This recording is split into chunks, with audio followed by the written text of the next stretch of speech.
Bueno, buenas tardes. Una vez más quiero agradecer a la invitación a todo el grupo de Fundopsi y especialmente a Liliana, que me ayudó a buscar material para hoy. Bueno, el tema, como ven, es puse este juego de palabras. Uno es más del vocabulario cotidiano y social y el otro es específicamente de psiquiátrico. Entonces puse los dos porque justamente están íntimamente imbrincados. Bueno, antes de ir de cabeza al tema, me parece importante una aclaración de los términos. Cuando hablamos de sexo, nos referimos a lo que es el sexo biológico, que en una época era la típica escena de película donde salía la nurse con el bebé y le decía a los padres es un varoncito o es una nena, en función de si tenía el órgano sexual masculino o no. Hoy día esto ya no es así por las ecografías, estudios cromosómicos, pero cuando hablamos de sexo biológico nos referimos a esto, a la anatomía, a la carga genética, a la biología, a lo hormonal. En cambio, identidad de género se refiere a la percepción que cada persona tiene de su propio sexo, de su propio, en este caso vamos a empezar a hablar de género, que a veces coincide y a veces no con la biología. En este sentido, cuando uno dice cisgénero, es cuando la percepción del propio género coincide con el sexo biológico. Por otro lado, transgénero se refiere justamente cuando la percepción del género no coincide con el sexo biológico. Y dentro de transgénero está el transmasculino, que es todo el espectro de los que biológicamente son mujeres, pero se perciben a sí mismos como varones. Y transfemenino son aquellos que han nacido con una anatomía, con una biología masculina, pero se sienten mujeres. En la terminología psiquiátrica esto fue variando mucho, justamente esto es lo que les decía de las incidencias de lo social en lo psiquiátrico, y en este sentido hice solo algunas puntuaciones porque hay más intermedios, pero las más importantes son: en el 78, en el CIE 9, se hablaba de trastorno de identidad psicosexual. En el 80, el DSM-3 hablaba de trastornos de identidad de género. En este sentido es importante percibir la palabra trastorno, ¿sí? En estas dos, se incluía tanto el transexualismo como el trastorno de identidad de género de la infancia. El CIE 10 mantiene ambas y el DSM-4 reemplaza el término de transexualismo por el trastorno de identidad de género. Y finalmente, en el DSM-4 revisado, introduce el término disforia de género.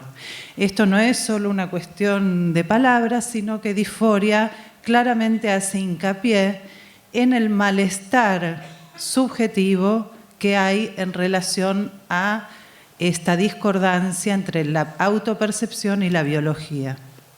Y finalmente, bueno, el DSM-5 en el 2013 ya directamente habla de disforia de género.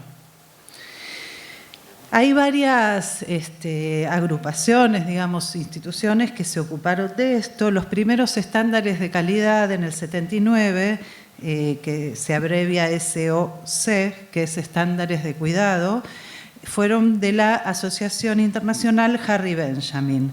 Actualmente es la WPATH, que es la Asociación Mundial para la Salud Transgénero, que se ocupan de educación, promoción, las políticas públicas en relación al tratamiento o abordaje de los transexuales.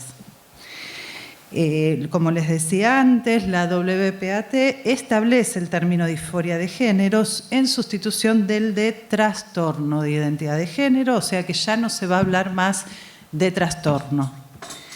De este modo hace énfasis en el distrés. Esto es importante porque es mucho mayor la incidencia de trastornos psiquiátricos en esta población que en otras. El porcentaje de intentos de suicidio, de autolesiones, de suicidios consumados, de ansiedad, de depresión.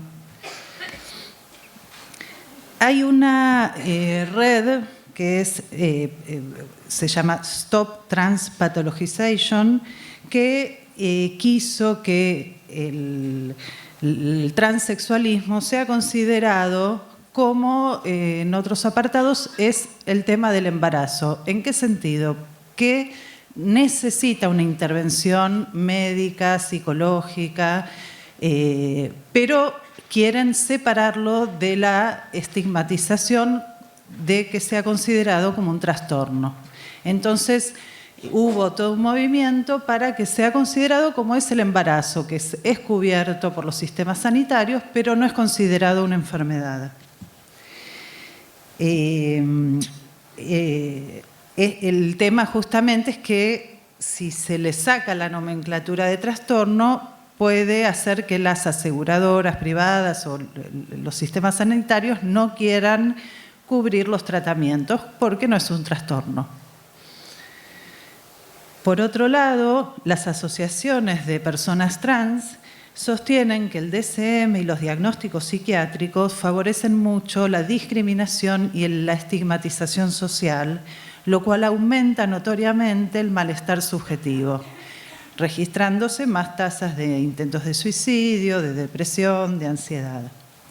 Y en este sentido lo que plantean es que el DSM es una herramienta de control social, que al patologizar un comportamiento en algún punto lo despolitiza también, porque lo deja restringido a un problema individual, a una anormalidad, cuando en realidad estos movimientos justamente intentan que se politice este tema y que tenga una incidencia en la sociedad.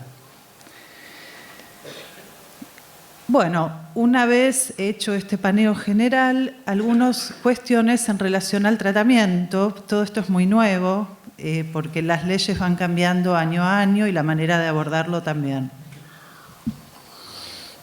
Algunos interrogantes. ¿Cuándo estaría indicado comenzar con un tratamiento? Esta es una pregunta fundamental porque obviamente no es lo mismo a los 30 años que a los 13, por ejemplo.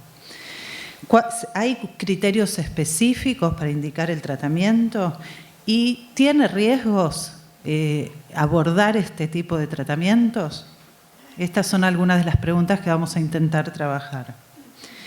Una cuestión muy importante a tener en cuenta para lo que sigue es que los niños que tienen disforia de género, o sea, aquellos niños, digamos, varones que se sienten mujeres o mujeres que se sienten varones, un mínimo porcentaje continúan con disforia de género en la edad adulta. Sí hay un gran porcentaje que quizá tienen una elección del objeto de deseo, o sea, una elección del objeto sexual homosexual, pero no continúan con la autopercepción de su propio cuerpo como en la infancia. Esto es fundamental por el tema de los tratamientos muy precoces. En cambio, los adolescentes, en muchos estudios esto se vio, que los adolescentes casi todos continúan, los adolescentes que presentan una disforia de género, continúan en la edad adulta con la disforia. ¿Cuáles son las etapas de un tratamiento hoy día? Son 3. Una es las intervenciones reversibles, que son suspensión de la pubertad, o sea, retrasar los cambios físicos de la pubertad. Se usan análogos de la hormona liberadora de gonadotrofina para suprimir la producción de estrógenos en mujeres o testosterona en varones. La segunda fase es una intervención parcialmente reversible, que son las terapias en las que se les da hormonas masculinas a las mujeres y hormonas femeninas a los varones, o sea, de afirmación de género. Y la fase 3, es irreversible, que ya son los procedimientos quirúrgicos de todo tipo.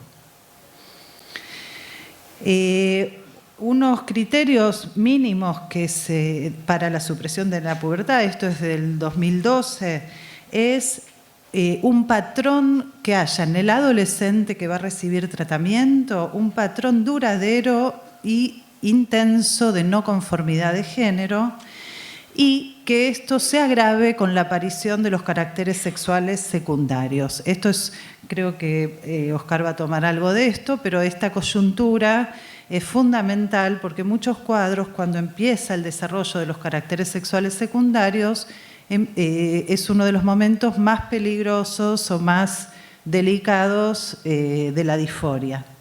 Hay una película, para quien le interese el tema, que se llama Girl, que es nórdica, creo que dinamarquesa, que aborda muy bien este tema. Y bueno, otros criterios es el consentimiento informado, pero bueno, y en esa época, 2012, una edad posible de comienzo era los 16 años. Es importante aclarar que esta edad, año a año, la van llevándola a una edad más temprana. Actualmente se considera 12 años. ¿Cuáles son los argumentos a favor y en contra de la supresión de la pubertad? Los que son a favor es que evita el desarrollo de las características sexuales secundarias que el sujeto considera equivocadas y que agravan habitualmente la disforia, como decía recién. Otra cuestión a favor es que le permitiría al adolescente tener más tiempo para explorar lo que aún tiene indefinido y que algunas cirugías serían menos invasivas. En cambio, los argumentos en contra es que lo que argumentan es que en la edad de la pubertad es muy difícil llegar a un diagnóstico definitivo en relación a la identidad. Lo que decía antes, que la mayoría de las disforias en la infancia desaparecen luego de la pubertad, que se les dificulta la experiencia sexual y la indagación de los posibles objetos de deseo, objetos sexuales. Al suspenderse la pubertad se corta también esta inclinación. Puede perjudicar el desarrollo de la masa ósea y el crecimiento, y algunas cirugías quizá podrían complicarse. O sea, hay algunas cirugías que se facilitan y otras que se complican. En cuanto a los estándares asistenciales de la Asociación Mundial para Salud Transgénero, las primeras 4 versiones, que son del 79 hasta el 90, no incluían en la adolescencia la reasignación sexual hormonal y quirúrgica. Después, en la versión 5, se habla de menores de 18 años, en casos excepcionales pueden recibir este tratamiento. Ya en la 6ª versión se habla de los adolescentes que sí pueden elegir demorar la pubertad, y en la 6ª y última se permite realizar intervenciones hormonales a edades tempranas. En este sentido, todos los países nórdicos, Holanda, Suecia, Dinamarca principalmente, tienden a hacer los tratamientos cada vez más temprano. En la primera etapa, como les decía antes, del tratamiento hormonal, que son las intervenciones reversibles para aplazar la pubertad, se usa los análogos de la hormona liberadora de gonadotrofina para suprimir la producción de LH y FSH. En adolescentes que son biológicamente masculinos, detiene la secreción de testosterona y la producción de espermatozoides. Y en adolescentes biológicamente femeninos, detiene la producción de estrógeno, progesterona y la maduración de los ovocitos. La segunda etapa, que era lo parcialmente reversible, son las terapias de afirmación de género para feminizar o masculinizar el cuerpo. o sea, testosterona en mujeres, y estrógenos más antiandrógenos en varones. Y la tercera etapa son las intervenciones quirúrgicas irreversibles de reasignación de sexo y de carácter plástico. O sea, las de reasignación de sexo tienen que ver con la cirugía específicamente genital y mamaria, y las de carácter plástico, bueno, son múltiples, tienen que ver con liposucción, con afinamiento o engrosamiento de la cara, de algunos huesos, etc. A lo que se tiende es a pensar en el concepto de mosaico, ¿sí? Que existen características femeninas y masculinas en todo cerebro. En este sentido son bastante freudianos, porque ya Freud hablaba de la bisexualidad constitutiva. O sea que lo que se va viendo con el avance de las investigaciones es que todo ser humano tiene, que en realidad se trata de espectros, ¿sí? ¿Cuál es el impacto de la transición a la pubertad y la terapia hormonal de afirmación de género en el cerebro, en la estructura y en el funcionamiento? Bueno, como les decía antes, ¿de qué hablamos cuando hablamos de mosaico cerebral? Hay regiones que sabemos que tienen diferencias entre los sexos, por ejemplo, el lóbulo medial temporal del hipocampo y la amígdala. En el lóbulo frontal es el lugar de acción de los esteroides sexuales durante la maduración puberal. Y después hay variaciones, hay diferencias en el tamaño y en la densidad. Por ejemplo, el cerebro, el cuerpo calloso tiene mayor tamaño en hombres, así como el volumen intracraneal, cerebral, el volumen de materia gris y blanca, el fluido cerebroespinal y cerebelo son de mayor volumen en los hombres. Los hombres tienen mayor proporción de materia blanca, las mujeres de materia gris. Las mujeres tienen más grosor de la corteza y mayor flujo sanguíneo, y tienen mayor densidad de materia gris. En cuanto a las tareas, las mujeres tienen un desempeño mayor en tareas que involucran la velocidad perceptiva y la destreza fina manual. También a nivel de la expresión verbal. Y los hombres tienen mayor desempeño en habilidades visoespaciales y matemáticas. Se han hecho estudios cerebrales previos a la terapia hormonal de afirmación de género. Y se vio algo muy interesante, que es que la morfología cerebral, o sea, el grosor de la corteza, el volumen de materia gris, la microestructura de materia blanca, etc., y algunos patrones de activación en personas con disforia de género coinciden, o sea, se parecen más a la del género elegido que al del sexo biológico. Lo mismo la performance de tareas cognitivas, en muchos casos con disforia de género, se parecen más a la del género elegido, no al del sexo biológico. La conclusión de esto es que la tendencia a la feminización o masculinización hay algo que es previo a la intervención hormonal. ¿Cuáles son los efectos de la terapia hormonal de afirmación de género en la performance cognitiva? La testosterona que se administra a las mujeres biológicas mejora la performance de habilidad espacial. Los andrógenos aumentan la agresividad, la excitación sexual y la habilidad espacial, y los trans femeninos, o sea, de varón a mujer, de masculino a femenino, sí muestran una reducción en la performance de tareas visoespaciales tridimensionales y un aumento en la fluidez verbal.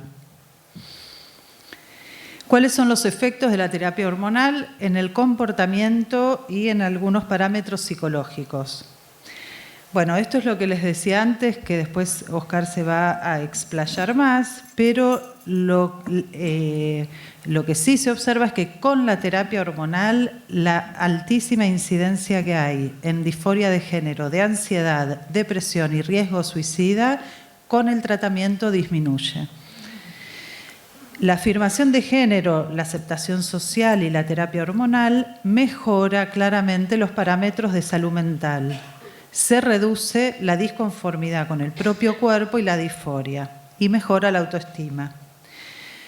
En realidad no se sabe exactamente en qué grado estas mejorías corresponden a todo el apoyo social, médico, familiar que hay, a la sensación cuando hay mayor congruencia entre el cuerpo y la autopercepción, o a la modulación neuroquímica, consecuencia de los esteroides sexuales, o, lo que es más probable, a una conjunción de todos estos factores. ¿Cuáles son los efectos de la terapia hormonal en la estructura cerebral? En realidad lo que se ve es que hay diferencias neuroanatómicas en el cerebro de personas transgénero, tanto con los de su sexo biológico como con los de género elegido. En este sentido, volvemos a la idea de espectro. Las hormonas exógenas, la administración de hormonas exógenas, imitan a nivel cerebral el efecto de las hormonas endógenas. Modifican la morfología y microestructura de la materia blanca, llevándola a parecerse al género elegido. Hay cambios plásticos en la estructura cerebral, en estructuras subcorticales relacionadas con la memoria y procesamiento emocional, también llevándolas a parecerse a las del género elegido. Puede afectar la terapia hormonal comportamientos específicos de género por estos cambios puntuales en el cerebro. Y se inclina la performance cognitiva también en el sentido del género elegido. Las estructuras cerebrales no están uniformemente afectadas por la terapia hormonal. Algunas se van pareciendo más a las del género elegido, otras tienen similitud con el sexo biológico y otras un intermedio, lo cual refuerza la idea de mosaico de género. Bueno, para terminar, algunas conclusiones. Los posibles efectos del tratamiento hormonal en el desarrollo cerebral aún están en estudio, en una etapa muy incipiente.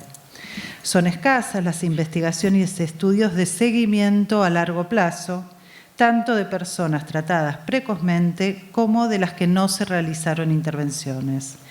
Sí se sabe que el beneficio en la salud psíquica, en la conducta y en la calidad de vida es indiscutible luego del tratamiento de reasignación de sexo. No se sabe aún acerca de la seguridad y eficacia de estos tratamientos a largo plazo, por lo cual se abre una vía fundamental de investigación. Bueno, muchas gracias. Yo pensaba, mientras la doctora Verónica hablaba, que es perfecto el complemento, porque todo lo que ella les dijo, viene ahora la parte fea de todo lo que les dijo, lo que me permite entrar en la cuestión de suicidio y género, que es un tema complicadísimo. Esto que les comento son las estadísticas de la Organización Mundial de la Salud del año pasado. Con respecto al suicidio. ¿Por qué decimos esto? Porque una cosa es el suicidio en población general y otro es el suicidio en población LGTB. Tema muy estudiado del que me voy a ocupar ahora. Aproximadamente, estos son datos de la OMS, ¿no? Aproximadamente 800.000 personas se suicidan cada año. Por cada suicidio hay más de 30 tentativas. Un intento de suicidio sigue siendo el factor de riesgo más importante en cualquier individuo. Entre el 80 y 100% de los suicidios tienen diagnosticado un trastorno mental de base, especialmente trastorno depresivo mayor. Por eso se creó en 1999 el protocolo Supremis en 18 pacientes con 600 pacientes cada uno. Este es un protocolo que hizo la Organización Mundial de la Salud, como acá lo dice, para prevenir. Entre los 18 países no figuramos nosotros, sí Montevideo y sí Río de Janeiro. Y tienen la inestimable ayuda ahora, desde hace un año, de la Organización de Veteranos de Guerra de los Estados Unidos, que tienen casuística sobre intentos de suicidio para tirar para el techo. Pero esto es lo preocupante. En los últimos 45 años, las tasas de suicidio han aumentado un 60% a nivel mundial, pero en Estados Unidos aumentó el 40% en los últimos 4 años a expensa de 2 grupos, los adolescentes LGTB y los adictos a opiáceos, que es una epidemia en Estados Unidos. Algunos datos del mundo. Con 700.000 habitantes, Guyana es el país con mayor promedio de suicidios a nivel mundial, 44.2 por cada 100.000 personas. A manera de comparación, el Reino Unido tiene un índice de 6.2. Groenlandia, con 79 por cada 100.000, es el país que le sigue, y a continuación Ucrania con 31 y Rusia con 30. Francia 17, Estados Unidos 10, México 5, Canadá 10, Argentina 11. En Asia, Corea del Sur encabeza con 25, seguido por Japón e India con 17, y el mundo árabe tiene muy baja cantidad de suicidios, al parecer por la religiosidad. Países, miren esto, países como Argelia, Perú, Omán y Turquía son los más bajos del mundo, con solo 3 suicidios por cada 100.000 personas. ¿Qué es lo que extrae las Naciones Unidas de esto? Y la OMS dice, no podemos extraer conclusiones. ¿Qué hay en común o qué hay en contra de Groenlandia contra Perú? No se puede extraer conclusiones, pero sí en la población LGTB. Les presento al Williams Institute. Esta es la Facultad de Derecho de la Universidad de Los Ángeles, en California. Esta gente ha hecho un instituto que se llama Williams, a que los invito a que visiten la página, que es impresionante la cantidad de información que tienen, especialmente por las cuestiones jurídicas que se han planteado con respecto a esto. Entonces crearon este instituto y tiene estadísticas de lo que le piden, un trabajo actualizado, es free, no hace falta pagar una suscripción. Pero fíjense qué interesante esto. Si agarramos, otra vez a sufrir con esto, bueno, no sé dónde está el puntero, les digo, fíjense, en esta estadística fue publicada por Albert Haas en el 2015. Entonces, muestra la tasa de suicidios en la población trans, en la población lesbiana y en la población general. En la trans llegamos al 40% y en la total el 5%. Pero recuerden lo que les comenté arriba, este trabajo fue del 2015. Al 2018 llegó a 10 la tasa. Van entendiendo lo que digo, a expensas de la población LGTB. Esto es lo mismo, pero en una especie de gráfica muy linda. Pero miren arriba, como ustedes saben que los americanos son muy adictos a los números, estimaron, esto es otra vez el Williams Institute, que hay 25 millones de personas trans en el mundo. Y en 2017 en California fueron censadas 92.000 personas entre 18 y 70 años. Lo interesante del caso es que California tiene aproximadamente 50 millones de habitantes, 45 entre 50, nosotros tenemos 45. Con lo cual, extrapolando los números, podríamos decir que esa cifra que está arriba aproximadamente podría corresponder a la cantidad de personas trans que haya en Argentina. Este dato es de diciembre de 2018, el Observatorio Español de la LGTBI-fobia lo han creado, se llama LGTBI-fobia, señala en un comunicado en su página web que las cifras de suicidio en esta población han aumentado un 60% en los últimos 45 años. Los intentos de suicidio entre los jóvenes LGTB son de 3 a 5 veces más numerosos que entre los jóvenes en general. En promedio, casi 50 jóvenes LGTB se suicidan en España cada año y otros 950 jóvenes lo intentan. Los metaanálisis que se han estudiado a propósito de esto nos muestran que la población LGTB tiene elevados índices de ideación e intentos suicidas.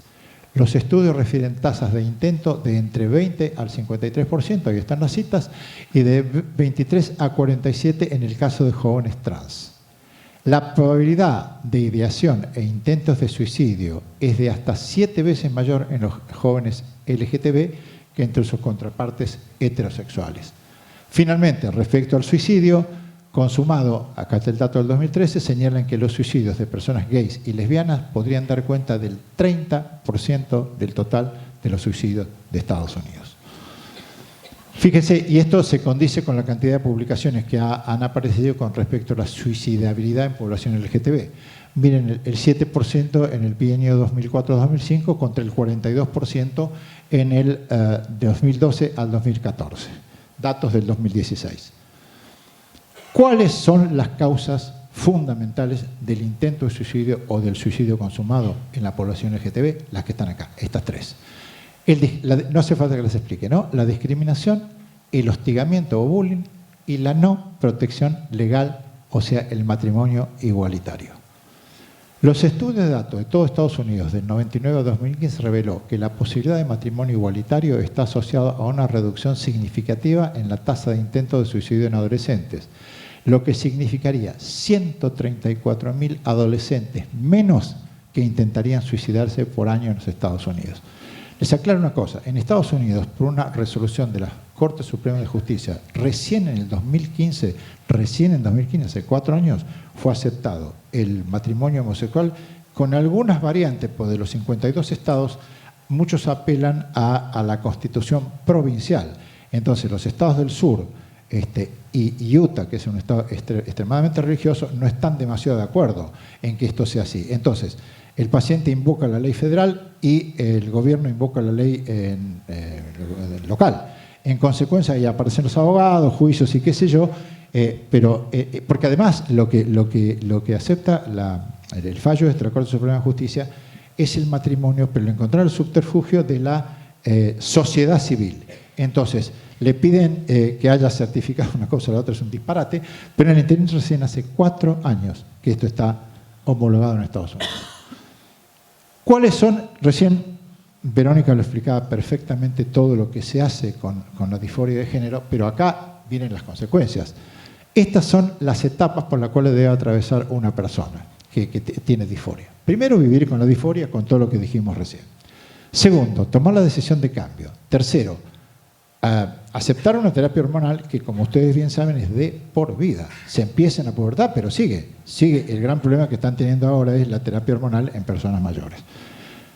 La cirugía, si es que pueden, ahora vamos a hablar de esto, y fundamentalmente convivir con los efectos adversos de ambas. Esta es la clave. En cada una de estas etapas, los trastornos depresivos y las ideas suicidas aparecen constantemente. ¿Por qué?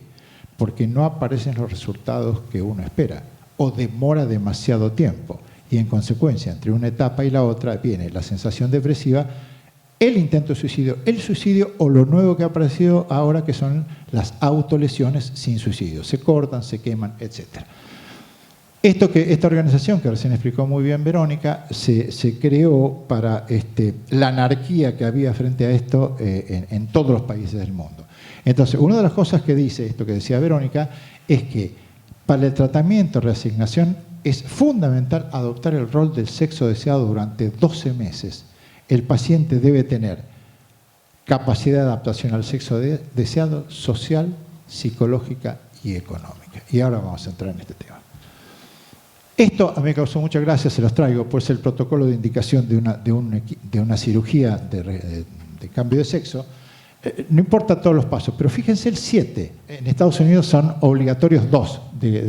No hace falta 1, 2 tienen que ser hechos. Miren el punto 7, me causó muchísima gracia. Que el derivador, supongamos que sea yo, reciba una llamada telefónica para verificar que sea él quien redactó el informe. O sea, que no lo truchen, porque parece que se dieron cuenta que más de uno venía confirmado por el doctor Olego, minga, que el doctor Olego lo habían inventado y a otra cosa. Cuando acá dice el derivador debe ser el psiquiatra, debe ser entendido como el encargado de la parte psicológica o salud mental del equipo transdisciplinario. Dificultades para un cambio de sexo. Este merece un pequeñísimo comentario. ¿Cuánto es el costo de una cirugía de reconstrucción sexual? Entre 10 y 15.000 dólares. Vamos a hacer una cápite, que es este. En Estados Unidos, a partir de Obama, se aceptó todas las coberturas que tienen que ver con trastornos derivados de la disforia o la homosexualidad, entre ellos el HIV. Entonces, todas las aseguradoras y las prepagas son absolutamente reacias a pagar, porque son costosas, son largas y traen complicaciones de toda naturaleza, y los pacientes son pocos. Por ende, no es negocio.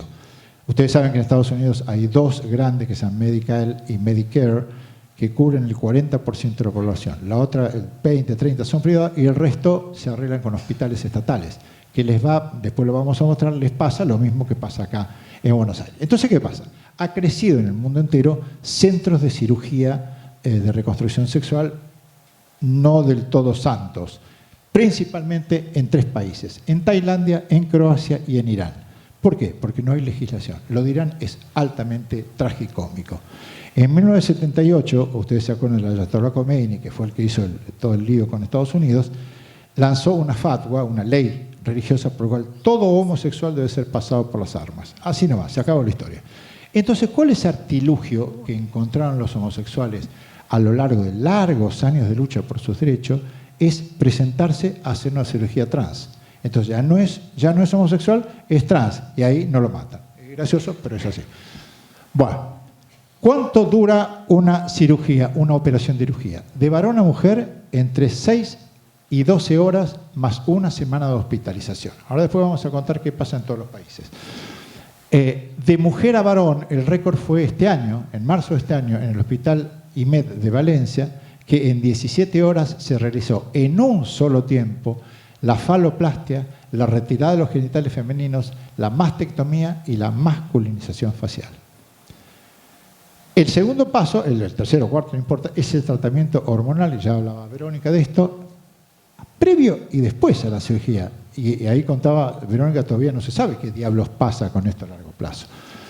Las complicaciones quirúrgicas y la TSH, si ustedes leen la historia de las operaciones de cirugía, es una carnicería desde que empezó hasta ahora que más o menos se ha regulado. Pero si ustedes leen, pongan en Google y busquen historia de la cirugía, van a ver lo que han hecho, las salvajadas que han hecho. Por último, esto que parece unanimidad, pero no lo es, una persona que era hombre, se transformó en mujer, lo operaron y anda muy bien, a partir de los 40, cada 5 años le piden el PSA. Y no les cuento la depresión que se agarra, se le dicen, tenés un carcinoma de próstata. Hermano, tenemos que operarte. No quiero contar cosas que conozco, pero gente que le ha pasado esto, digamos, gente muy famosa que le ha pasado esto, el cachetazo es espantoso. Mujer hecha y derecha, tenés carcinoma de próstata, a operarte. Sigamos. Ya lo dijo Vero, estos son los riesgos. Si a un hombre le ponen hormona sexual femenina, el gran problema que hay es el tromboembolismo venoso, que puede aparecer en cualquier parte, en cualquier momento, y que se acuerdan ustedes cuando recién aparecieron los primeros anticonceptivos, el gran miedo de las mujeres era el tromboembolismo venoso. En el caso de hormonas masculinizantes, el gran riesgo que existe es la policitemia. Para los que no son médicos les explico. Es el aumento de glóbulos rojos en la sangre. ¿Qué es lo que provoca eso? La mayor espesor del líquido sanguíneo y la tendencia a coágulos y en consecuencia ACV o infarto de miocardio. O sea, no es gratuito esto porque es de por vida. Acá tenemos 2 ejemplos de mujeres que se transformaron en hombre y lo interesante es esto porque ¿por qué más de uno aparece esto? Porque esto le asegura una carrera. Este señor de la izquierda ahora es un modelo publicitario. Como ustedes verán, no hace falta que lo repita, porque está clarito, de ropa interior, Calvin Klein, el flaco hace propaganda y vende esto que haya sido operado. Y esta chica es una dinamarquesa que ahora es uno de los modelos publicitarios más famosos de una de las marcas de jeans más famosos del mundo entero. Y esta historia merece contarse. Saben todos ustedes lo que es Victoria's Secret. Es una marca de lencería de ropa íntima femenina, la más grande del mundo, la más exitosa del mundo, con locales en, no sé, 50 países del mundo, que una vez por año hace su desfile, que se llama el desfile de Victoria's Secret, que son mujeres, como ven ahí abajo, que son unas preciosuras, pero que las llaman los ángeles de Victoria's Secret. Ahora, ¿qué les pasó a esta gente? Desde enero de este año hasta junio de este año tuvieron un tremendo conflicto con el colectivo femenino Me Too, que los acusó de discriminadores. Bueno, empezó una batalla uno del otro y empezaron las mujeres a pasarse por WhatsApp o por lo que fuera, por las redes sociales, no le compren más a Victoria's Secret por discriminador. Entonces, ¿qué pasó? Primero, las ventas bajaron espantosamente. Segundo, le dieron una patada en el traste al director general por haber hecho esta política y el nuevo director general dijo, bueno, vamos a hacer lo siguiente. Entonces, en este nuevo desfile se incorpora una modelo XXL, por las medidas, una modelo que tiene un vitiligo. Ver la foto realmente es algo impresionante Hice acá nuestra Valentina Sampaio, joven brasilera trans de 22 años, que acá ustedes están viendo la transformación sucesiva. Allá arriba y a la izquierda es cuando recién empezaba como adolescente, acá es cuando ya empezó con tratamiento hormonal y se decidió decididamente a modelar, y esta que es la ensayo que hicieron del desfile de Victoria's Secret el próximo que viene. Bueno, esto, como ven ustedes, es de agosto del 19, o sea, del mes pasado. Hasta cuando yo leí el reportaje de esto, no sé qué pasó, esta mujer no había sido operada de los genitales. Sigamos. Supongamos que es al revés. Un varón quiere ir a transformarse en mujer. Entonces va a la Mayo Clinic. Este es el protocolo de la Mayo Clinic. Poco después de haber pagado los $25.000, le dan tarjeta de crédito, lo que uno quiera, está fantástico, pero cumplen todos estos pasos que ven acá, lo voy a explicar en contadas palabras. Primero le crean una vagina. Segundo, le agregan mamas porque no alcanza con las hormonas. Tercero, le sacan la nuez de Adán, que es uno de los signos distintivos de los varones. Pero una vez que le sacaron la nuez de Adán, que es la tiroplastia, viene la glotoplastia, que significa, mediante láser le acortan las cuerdas vocales para que la voz sea femenina. Tras eso le hacen un régimen con un fonoaudiólogo para que la mímica acompañe a la voz, vale decir que tenga gestos de mujer. No contentos con eso, le hacen una blefaroplastia y o sea, le arreglan el mentón y le arreglan los párpados. Siguiendo con la gluteoplastia, le meten glúteos para que sea más femenina todavía. Y por último, si fuera poco, le hacen una depilación láser de la cara, de todas partes, nunca más tiene pelo. Todo esto por la módica suma de $25.000. Bien, miren ustedes esta. Hoy toqué lo que no debo. Pero caracho. Anda para atrás, Oscarcito. Ahí está. Ahí está. Y ahora debe ser ahí. Ahí está. Miren esto, y esto es un mes, esta es la parte de cara solamente. Miren ustedes esto, un mes, y vayan leyendo abajo y miren en la foto lo que dice abajo. Le hacen reconstrucción de la frente, línea del cabello, relleno de las cejas, rinoplastia, es la regla en la nariz, le estiran y le rellenan el labio superior, le reducen la mandíbula y le hacen estrechamiento del mentón. Como ustedes se imaginan, esto es un mes en el quirófano. Un mes, hoy, mañana, pasado, todo esto. Si todo sale bien y el paciente es fuerte, se la banca. Se banca inclusive cualquier cosa que no salga bien. Porque si esto falla, hay que empezar de vuelta y así sucesivamente. Si todo sale bien, pasan estas cosas. Entonces, se encuentran a esta chica, que es una modelo que no les cuento, pero se olvidaron un detalle. Si miran con detenimiento, van a ver que tiene la nuez de Adán. Yo pensé no le alcanzó la plata, se olvidaron y entonces, chao, te jorobas. Pero si todo sale mal, puede pasar esto. Esto fue portada de la primera plana de todos los diarios en febrero de este año. Esta foto recorrió el mundo. Esta persona que está acá a la derecha en la primera fotografía es una mujer que fue a una clínica, creo que en Ohio o en Illinois, y dijo, quiero transformarme en varón porque quiero enamorarme homosexualmente del varón que está al otro lado. Entonces, como les expliqué recién, esto va por pasos. Empezaron por las hormonas, todo venía muy bien, pero dejaron para el último sacarle el aparato genital femenino y entonces pasó lo que tenía que pasar. Tuvieron sexo y nació este bebito muy bonito. Todo esto es muy lindo. Lo que no se cuenta en estas fotos es que hizo 2 intentos de suicidio durante el embarazo y uno 15 días después de haber tenido este bebito. ¿Qué hacen actualmente? Bueno, tienen un motorhome, andan por toda la costa oeste de los Estados Unidos contando la experiencia que ellos han tenido y hablando a favor de las cirugías de transformación. Vamos ahora a la literatura científica. Este artículo es del 2016. Se los traje porque, confirma todo lo que venimos hablando. La asociación entre población LGTB y riesgo suicida tiene una muy alta prevalencia y se explica, esto es nuevo en psiquiatría, desde el enfoque de los determinantes sociales de la salud mental. ¿Qué significa esto? El modelo psiquiátrico de estrés en minorías, es lo que se está estudiando permanentemente ahora, señala que la pertenencia a una minoría discriminada y estigmatizada por un entorno social hostil, con prejuicio, rechazo y exclusión, puede generar trastornos psiquiátricos tales como un trastorno depresivo mayor o simplemente que haga una depresión transitoria, con eso alcanza, y abuso de sustancias. Lo cual, sumado al aislamiento social y el conflicto con sus pares, incrementa notoriamente los factores de riesgo para el suicidio. Esto, otra vez volvemos al Williams Institute, es un estudio formidable que hicieron acerca de qué pasa cuando hay una protección del gobierno en las leyes anti-bullying.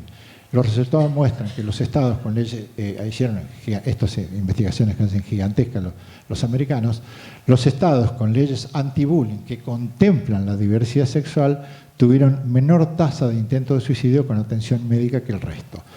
La Universidad de Pensilvania tiene un protocolo que, sí, búsquenlo, es algo impresionante del cuidado a las personas de género distinto, que si un profesor 2 veces consecutivas aplaza a un alumno con una orientación sexual distinta, es llamado de decanato a que les explique por qué, para que no se le filtre algún discriminador. Es una información que también pensé que les puede interesar, es una revista canadiense, porque incorpora algo que para nosotros los psiquiatras es algo absolutamente novedoso, que es lo que se llama grey literature, ¿no? O sea, literatura gris, donde los peer reviews se llama los revisados por pares. Si yo hago un trabajo de una revista médica, científica, se llama revisado por pares. Pero si yo publico en un blog, o hago una entrevista radial, o tengo una entrevista televisiva, se considera literatura gris. No sé por qué le pusieron gris, pero es como, no sé, quedó gris. Pero hoy en día, uno, si busca informes de lo que necesite, puede buscar la literatura revisada por pares o la gris. Y analizaron 42 estudios, donde el 55% de los encuestados tuvo ideación suicida y el 40% intentos a lo largo de su vida. O sea, 14 y 22 veces más que la población en general. Lo mismo que veníamos diciendo. Las causas ya las hablamos recién. Este es el otro que hablábamos al principio, el otro importante, que es lo que ha aumentado brutalmente ya no es no solo la ideación, sino el intento, sino una especie de minor, de menor, que es que se lastiman, se cortan, se queman, como se llama autodaño no suicida. Entonces, revisaron 31 artículos y vieron que las personas trans tienen una mayor prevalencia de autodaño no suicida y suicidalidad en comparación con la población cisgénero. ¿Qué pasa en la Argentina? Y con esto terminamos. En 2012, mediante la ley 26743 de identidad de género, el Estado garantiza el acceso a intervenciones quirúrgicas y tratamientos hormonales para reafirmar el género en el que una persona se reconoce. Las personas trans pueden cambiar su nombre, foto y sexo del DNI, acceder al sistema de salud pública de tratamientos hormonales y cirugías para cambiar su sexo sin necesidad de la autorización judicial. La ley, y va en serio, fue copiada por un montón de países por la impecabilidad de la ley. Ahora, ¿qué ocurre en la práctica? Lo que viene ahora. En el Hospital Durán se realiza una cirugía gratuita. Los datos son de 2018, del año pasado. En el Hospital Durán se realiza una cirugía gratuita por mes. Se reciben más de 250 consultas por mes y desde 2010 hasta ahora 200 cirugías. En el Hospital Gutiérrez de La Plata se hacen 3 por mes. En 1997 se practicó aquí la primera en el país y llevan 350 hasta la fecha. La primera paciente tiene 73 años en este momento. Entren en Google, póngalo, primera paciente operada y dio el reportaje y anduvo bien, afortunadamente, ¿no? Hay 150 personas en lista de espera y 150 personas en lista de espera. Este año recién llegan a quirófano quienes se anotaron hace 3 o 4 años. Las estimaciones a nivel nacional dan cuenta de casi 800 pacientes en lista de espera. Y existen más de 400 pacientes con tratamiento hormonal, fonoaudiológico y psicológico. Si lo quieren hacer en privado, no hay ningún inconveniente. Todas las prepagas no lo reconocen o reconocen apenas una partecita y si no, terminan finalmente en privado. En Argentina estoy hablando. Y en Estados Unidos y en Francia es la misma historia. Conclusiones. Entre los grupos de riesgo de comportamiento suicida, las poblaciones de personas LGTB son quienes han mostrado una de las más elevadas prevalencias en este problema de salud mental. Son necesarias políticas y prácticas para intentar solucionar la intimidación y el bullying hacia las personas con disparidades de orientación sexual para prevenir así las consecuencias psiquiátricas que puedan culminar en el comportamiento suicida. Y ante una consulta, si nos cae un paciente y nos pregunta, se debe informar al paciente de la complejidad del tema y derivarlo a centros especializados. Muchas gracias.